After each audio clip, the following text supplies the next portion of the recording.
अस्सलाम वालेकुम। कभी किसी ने सोचा था कि निकोलस मदुरो जो पिछले तकरीबन 12 साल से वेनेजुएला के प्रेसिडेंट थे कि उनके इक़्तिदार का इख्तिताम इस तरह होगा। 23 नवंबर 1962 को वेनेजुएला की कैपिटल में पैदा होने वाले निकोलस मदुरो जो एक लोअर मिडिल क्लास फैमिली से ताल्लुक़ रखते थे, जिनके वालिद एक ट्रेड यूनियन के प्रेसिडेंट थे। निकोलस मदुरो ने अपनी नौजवानी में बस ड्राइविंग से अपने ज़िंदगी का आगाज़ किया। साथ ही वो यूनियन के एक सरगर्म रहनुमा के तौर पे सामने आए। 90 की दहाई के बाद जो वेनेजुएला के इनकलाबी रहनुमा थे हेगो चावेज़, उनके साथ उनकी कुर्बतें बढ़ना शुरू हो गई। ये आहिस्ता आहिस्ता हेगो चावेज़ के इतना करीब हो गए कि 2000 के इंतखाबात पर वो पार्लियामेंट के रुकन मुंतखब हुए। हेगो चावेज़ के वो इतने फेवरेट बन गए कि 2006 में उनको वेनेजुएला का वज़ीर ख़ारिजा बना दिया गया, क्योंकि वो चावेज़ की अमेरिकी मुखालफ और यूरोप मुखालफ पॉलिसियों को बड़ा ज़बरदस्त तरीके से सपोर्ट करते थे, इसलिए चावेज़ के बहुत करीब हो गए। उस दौरान उन्होंने 2006 से जब वो वज़ीर ख़ारिजा बने वेनेजुएला के, उन्होंने जितने अमेरिका मुखालफ ज़ेन के लोग थे, ज़ेन के जो भी कंट्री थे, उनके साथ उन्होंने अपनी खारजा अमूर को बड़ा मजबूत किया और उनके साथ रिलेशन बढ़ाए। जैसे क्यूबा है, जिसका बड़ा मुखालिफ नज़रिया है अमेरिका के ख़िलाफ़, उन्होंने उनके साथ भी ताल्लुकात को बहुत मजबूत किया। उसके बाद ईरान के साथ उन्होंने अपने ताल्लुकात को मजबूत किया। चाइना के साथ और रशिया के साथ उन्होंने इतने ताल्लुकात मजबूत किए कि बहुत सारे एग्रीमेंट उनके साथ साइन किए। तो अमेरिका को पिछले कई दहाइयों से ये बात खटक रही थी और वो उस पर बहुत ज़्यादा पाबंदियां लगा रहा था, लेकिन वेनेजुएला उसके आगे घुटने नहीं टेक रहा था।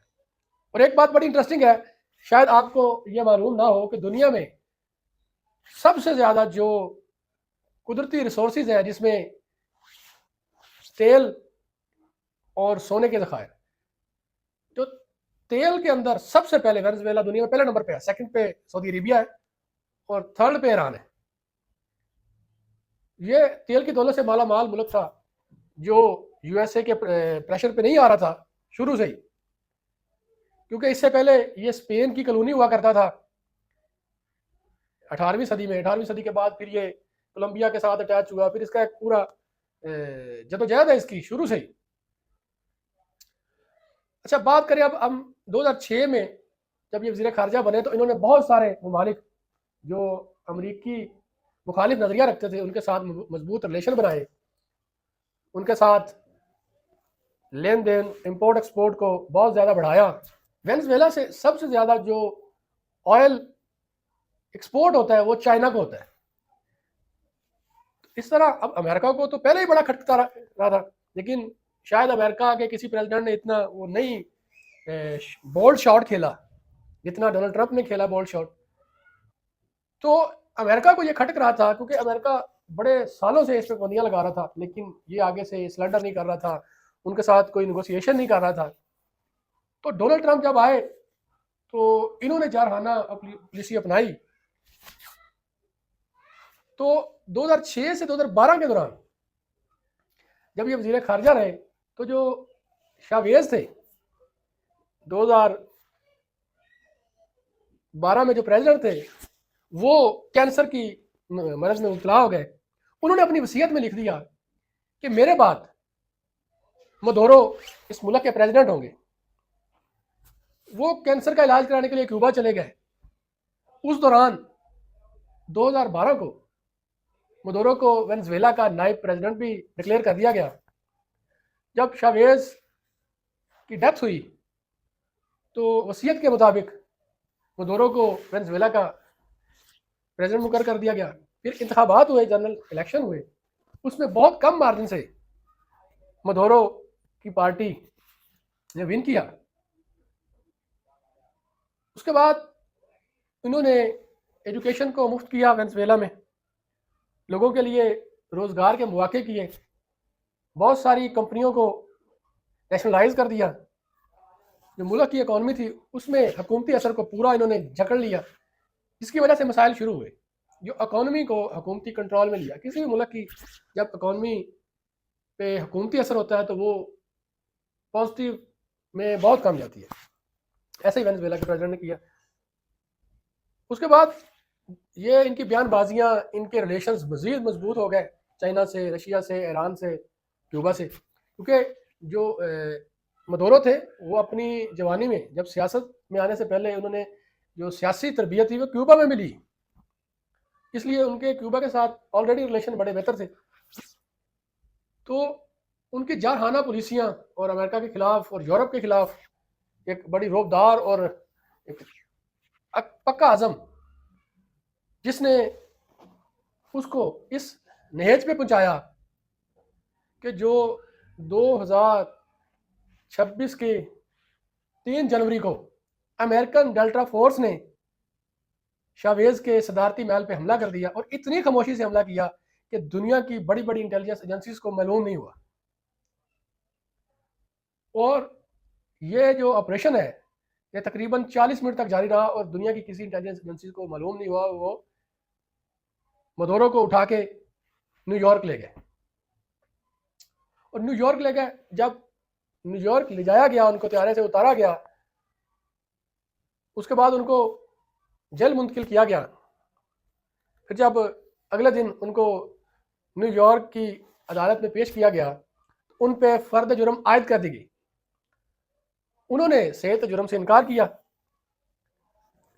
साथ ही जो उनकी वाइफ थी, क्योंकि उनकी वाइफ भी वेनेजुएला की फर्स्ट लेडी भी रह चुकी हैं और वो साबका जो असेंबली की मेंबर भी रह चुकी हैं, उन्होंने, उनकी जो वाइफ थी, उन्होंने कहा कि हमें हिरासत में लेते हुए बहुत सारी चोटें आई, लेकिन उन्होंने इसकी परवाह किए बगैर उन पर फर्द जुर्म आयद कर दी। मदोरो ने वहाँ पे सेहत जुर्म से इनकार किया, लेकिन फिर भी उनको फर्द जुर्म आयद करके वापस न्यूयॉर्क की जेल में भेज दिया गया, एक बहुत लंबी डेट डाल के मार्च की। अब इधर सलामती कौंसिल का भी हंगामी इजलास हुआ। सेक्रेटरी जनरल यूएन ने भी तशवीश का इजहार किया कि ये तो हरगिज़ नहीं होना चाहिए, ये किसी भी मुल्क की सलामती के लिए अच्छा नहीं है, तो हरगिज़ नहीं होना चाहिए। लेकिन क्या हुआ कि यूनाइटेड स्टेट ऑफ अमेरिका ने, जो उसके इंटरेस्ट में है था और अगर कभी होगा भी तो वो करेंगे, ये तो मतलब एक बयानबाजियाँ कह सकते हैं। तो उनके जो अक़वाम मुत्तहिदा में मुस्तकिल मंदूब है अमेरिका के, उन्होंने कहा कि ये ड्रग सप्लायर थे, ये अमेरिका के अंदर ड्रग सप्लाई करते थे, इसलिए अमेरिका ने इनको ख़तरा जानते हुए अरेस्ट किया। और अमेरिकी प्रेसिडेंट का बयान आया कि 1 महीने तक इलेक्शन नहीं होंगे वेनेजुएला में, हम इसको कंट्रोल करेंगे, इसके रिसोर्सेज को कंट्रोल करेंगे, उसके बाद हम इलेक्शन कराएंगे। उन्होंने जो बाकी कंट्रीज़ हैं जो वेनेजुएला की हिमायत के लिए खड़े हुए, कोलंबिया को भी उन्होंने खुला चैलेंज दिया कि आपके खिलाफ इससे भयानक नतीजे हो सकते हैं। क्यूबा को भी उन्होंने कहा, और यह भी कहा कि क्यूबा तो इतना माशी बदहाली का शिकार हो चुका है, ये यहाँ पे फौजी कार्रवाई करने की ज़रूरत नहीं है, ये शायद खुद ही गिर जाए। मतलब ये है कि जो खुल के जिसने भी इस कार्रवाई के खिलाफ आवाज़ उठाई है, उन्होंने स्ट्रेट फॉरवर्ड उनको कहा है कि आप खामोश हो जाए, आपके लिए नतीजे अच्छे नहीं है। हमने ये देखा वेनेजुएला में जो हुआ, जो उनकी अफवाज ने टस से मस नहीं किया। हमारी अफवाज बहुत कम वसाइल होने के बावजूद माशाल्लाह इतनी एक्सपर्ट और इतनी बासलाहियत